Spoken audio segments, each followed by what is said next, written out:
Assalamualaikum. Semoga sehat selalu. Semua yang bernyawa niscaya akan mati. Apapun di dunia ini, tidak ada yang abadi.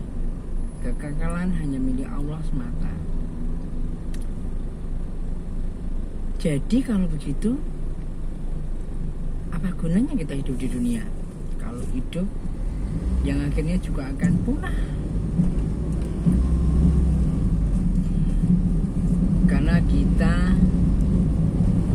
akan di-capture bukan hanya sesaat atau insidental atau by time, by day, by month, by year, no. Tetapi akan di-capture semenjak proses kelahiran kita sampai meninggal, sebagai bukti bahwa kita layak dimasukkan ke surga atau ke neraka. Dan itulah juga yang digunakan sebagai referensi untuk memasukkan kita ke surga atau ke neraka. Orang yang meninggal biasanya loh ya, mendekati hari lahirnya atau juga mendekati tahun lahir, bulan lahir. Maka atau kebiasaannya ya, maka yang dicontohkan Nabi setiap kali hari lahir, bahkan hari lahir loh ya, Nabi lahir pada hari Senin, beliau selalu puasa Senin.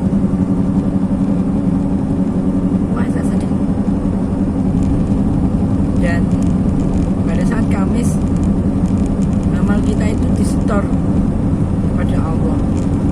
Maka luar biasa manakala amalan kita disetor pada saat kita berpuasa. Ketika banyak cerita, banyak contoh orang yang meninggal pada saat dia sedang melakukan kejahatan, melakukan kelaliman, maka biasanya juga itulah kebiasaannya. Banyak contoh ketika sebuah makam harus dibongkar dengan berbagai alasan yang sudah tidak memungkinkan lagi. Pada saat dibongkar ternyata kain kafan masih utuh, jasad orang yang di dalamnya yang dibongkar masih utuh, tidak ada dimakan rayap sedikit. Padahal menurut riset, ketika orang itu kemudian sudah tidak bernyawa, darah sudah tidak mengalir, jantung sudah tidak berdetak, kira-kira dalam waktu beberapa hari akan habis dimakan belatung.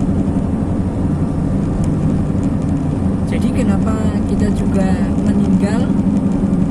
Karena untuk memberi makan belatung itu atau bakteri yang lain. Kalau nggak ada yang meninggal, dia mau makan apa?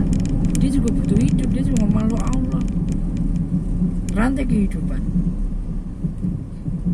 Namun ada pengecualian, ternyata ada contoh sosok-sosok yang ternyata tidak hancur.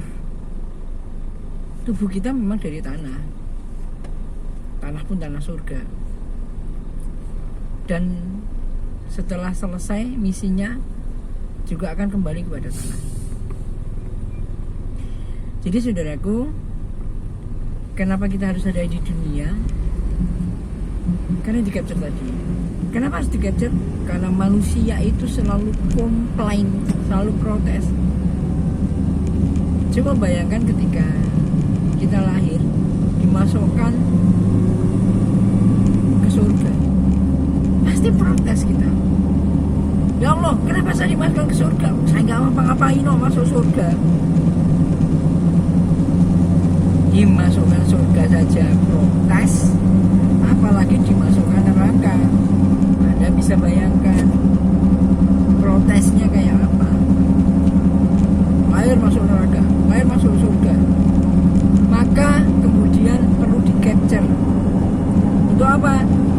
sebagai bukti, sebagai fakta bahwa kita malah melakukan kejahatan, kelaliman, dan melanggar norma agama,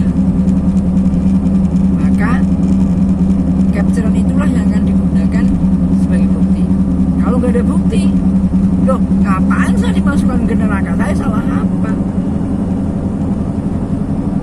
Buktinya apa? Udah ada, lo ngapain? Masukkan neraka sehingga urip protes. Sama, karena kita berbuat baik, capturean tersebut digunakan sebagai fakta. Di dalam sejarah, di dalam tuntunan disebutkan bahwa malaikat akan memberikan catatan amal kita. Cuman cemen, malaikat yang lebih dekat sama Allah mencatat, Raqib dan Atid ini mencatat. Orang kesel nyate, ya mungkin itu di luar bayangan kita ya, di luar ekspektasi kita. Orang kesel. Sedangkan kita manusia saja sudah menggunakan teknologi yang seperti ini, seperti kamera ini. Bayangin, kamera ini sudah bisa menampung giga ya, sampai 128 giga tera dan sebagainya. Masa malaikat masih nulis tangan, padahal malaikat kan jauh lebih dekat sama Allah, berarti ilmunya lebih canggih dari kita.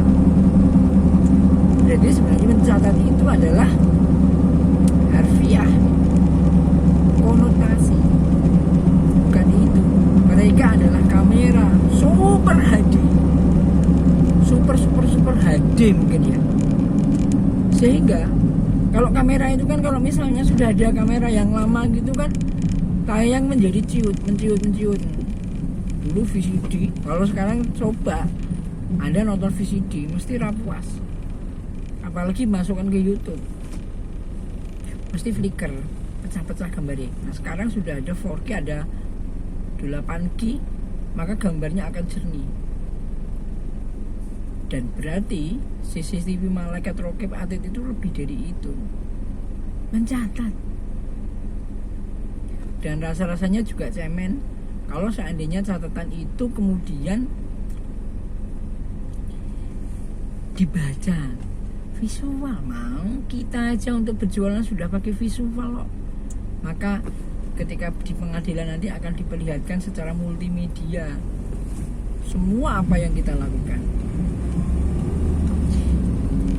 Tidak ada yang bisa lepas dari kematian, walaupun kemudian menggantikan nyawa dengan iblis. Wah itu mak lampir. Tetapi sebenarnya bukan itu, bukan orang itu, tetapi iblis lah yang berperan. Jadi apapun itu semua akan rusak. Malah bahaya yang misalnya wong ora iso mati, asing kelemaru denen sopo, masuk muda terus.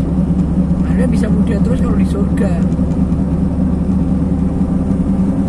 Dan mati, ketabrak, mati, jantung, kanker jantung, kanker dan sebagainya, itu hanya sarana saja bagaimana dia mati.